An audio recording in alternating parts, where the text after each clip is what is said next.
Bem-vindos a mais uma aula à distância. Eu sou a professora Suzana. Hoje eu vou estar cobrindo com vocês a primeira aula de estatística descritiva em relação a esse conteúdo de estatística descritiva que vocês têm dentro do plano de ensino de vocês. Nós vamos ver agora, como primeiro conteúdo de estatística, as tabelas de distribuição de frequência, e eu vou começar com o estudo de tabela de distribuição de frequência de variáveis qualitativas. O que são variáveis qualitativas? São variáveis que não possuem números nos seus valores, e sim nomes, rótulos. E aqui eu trouxe para vocês um exemplo prático que é aplicado na administração, no marketing, enfim, dentro da área de negócios. Isso aqui é uma aplicação dentro de um estudo de pesquisa. Imagine que você seja gestor de um produto como chiclete, tá? E você quer desenvolver um novo produto e lançar ele no mercado. A primeira coisa que você precisa fazer é entender que preferência de sabores esses seus consumidores querem para um novo produto, ou enfim, eles preferem, para que você possa entender o que existe de necessidade no mercado que você não está cobrindo para o seu consumidor. Então, isso aqui é um tipo caso de distribuição de frequência de variáveis qualitativas. Imagine que você, como gestor, contratou uma empresa de pesquisa para fazer a seguinte pergunta para os consumidores na rua: qual o sabor de chiclete preferido deles? E colhesse tudo isso aqui de resposta. Então, um consumidor disse que preferia hortelã, o outro cereja, frutas vermelhas, canela e assim por diante.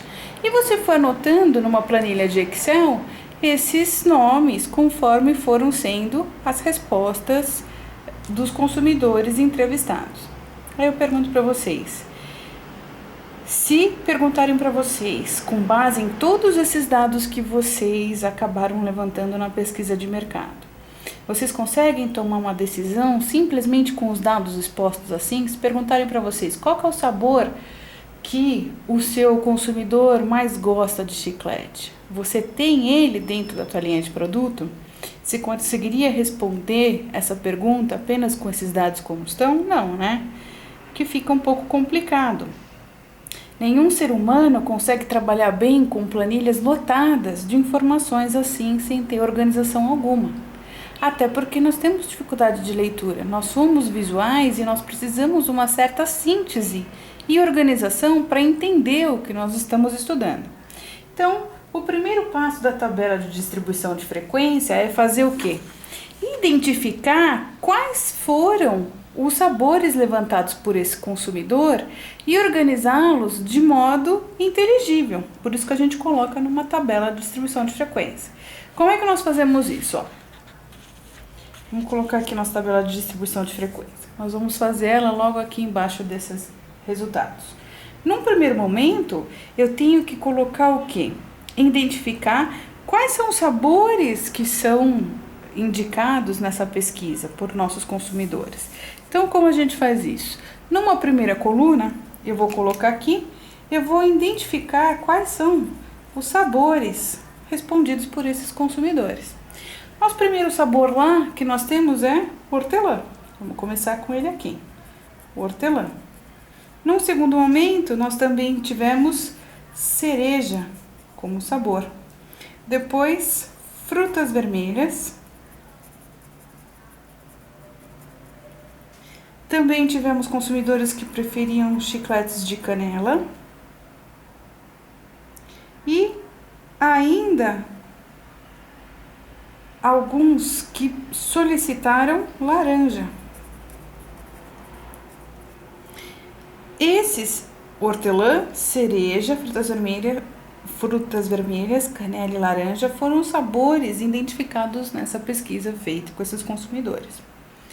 Então, numa primeira linha da nossa tabela, nós vamos indicar o nome das colunas que a gente está trabalhando. Então, nossa primeira coluna diz respeito aos sabores que esses clientes acabaram indicando a preferência. E logo em seguida, simplesmente listei-os. E no final, eu deixo sempre, a gente tem que sempre deixar uma linha para que a gente possa calcular os totais. Vocês vão ver para frente como é que nós vamos fazer. Bom, identificados os sabores, qual que é o próximo passo da tabela de distribuição de frequência? É identificar a própria frequência dita. O que é frequência em estatística? Nada mais é quantas vezes aquele dado que você tem ocorreu, quantas vezes aquele dado se repetiu. Por exemplo, hortelã. O hortelã aqui, dentro dessa planilha que nós tínhamos com as respostas dos sabores, quantas vezes o nome hortelã apareceu nela? Vamos lá. Ele apareceu 1, 2, 3, 4, 5, 6, 7, 8, 9, 10, 11, 12, 13, 14, 15, 16, 17, 18, 19 vezes. Então, a frequência do sabor hortelã é 19. A frequência nada mais é quantas vezes aquele dado se repetiu. Então, logo ao lado do hortelã, eu indico a frequência dele, que é 19. Bom, cereja. Quantas vezes cereja aconteceu? Contando naquela tabela, vocês vão ver que vocês vão conseguir identificar 10 clientes que optaram por cereja como o sabor preferido. Já frutas vermelhas foi opção de 12 consumidores. Canela foi opção de 13 consumidores. E laranja foi opção de 6 consumidores. No total, quantos consumidores foram entrevistados? Se a gente conseguir fazer aqui, olha, a somatória da coluna do FI, nós vamos chegar num valor de 60 consumidores entrevistados. Essa somatória da coluna FI, nós chamamos e denominamos ela em estatística de N. N minúsculo nada mais é que o número total de observações que nós estamos trabalhando. Então, como nós entrevistamos 60 clientes e eles nos deram diversos sabores preferidos, o nosso número N total de observações para esse dado, para essa tabela, é de 60 entrevistados. Bom, uma vez que nós identificamos, então, o número total de entrevistados, que é 60, agora nós vamos fazer o quê? Deixa eu deixar aqui já, que vocês já entenderam como é que a gente começa a montar aqui. Aqui a gente vai começar, então, agora realmente a fazer a tabela de distribuição de frequência. Então, uma vez identificada a frequência, o próximo nosso passo é o quê? Calcular o quê? A frequência relativa, que nós chamamos de FR. Nossa frequência relativa nada mais é do que uma simples conta a dividir. É a divisão de cada frequência individual pelo número total de observações N. Então, como é que a gente faz? Bom, se eu pegar a frequência do hortelã, que é 19, e dividir pelo número total de observações, que é 60, eu vou ter uma frequência relativa de 0,3167. Essa é a frequência relativa do sabor hortelã. Agora, para fazer a cereja, eu tenho o mesmo raciocínio. Eu pego a frequência do sabor cereja, que é 10, e divido por 60, e eu vou ter uma frequência relativa de 0,1667. A frequência relativa de frutas vermelhas é 12 dividido por 60, que vai me dar 0,20. A frequência relativa da canela é 13 dividido por 60, que vai me dar 0,2166.